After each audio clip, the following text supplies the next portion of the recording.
Let's face it, it's scary putting yourself out there. In today's video, I'm going to be breaking down 3 ways to boost your video confidence so you can create videos like a pro. Firstly, confidence comes from experience. If you're walking around a room you've never been in before with a blindfold on, you're not really sure of yourself. You're not really stepping very confidently. You're not sure if you're going to smash your face into the wall or hit your shin on some furniture. So you're walking around a little trepidatiously. Well, the same goes for video. The more video you make, the more you build up your video muscles and grow your confidence. Even though you're feeling very unconfident about the process, don't stop or give up on yourself. Experience breeds confidence. The second thing is, don't be afraid to fail. Have you seen my first video?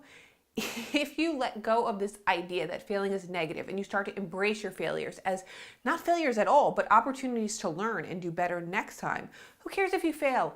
At least you're trying. You're also gaining valuable experience, which, as I mentioned from tip number 1, breeds confidence. If you are enjoying these tips, make sure to hit that subscribe button and then click the bell so you can get notified when new videos go live over here on Hology Studios. The third thing is, before you begin, visualize a successful outcome. What does that look like for you? Visualize going through all the steps from start to finish. And if you really want to take it another step further, visualize what your 300th video will look like. This will allow you to set you up for success before you even begin. Let me know in the comments below which tip made the greatest impact on you. And remember, you're someone's reason to smile, so don't give up.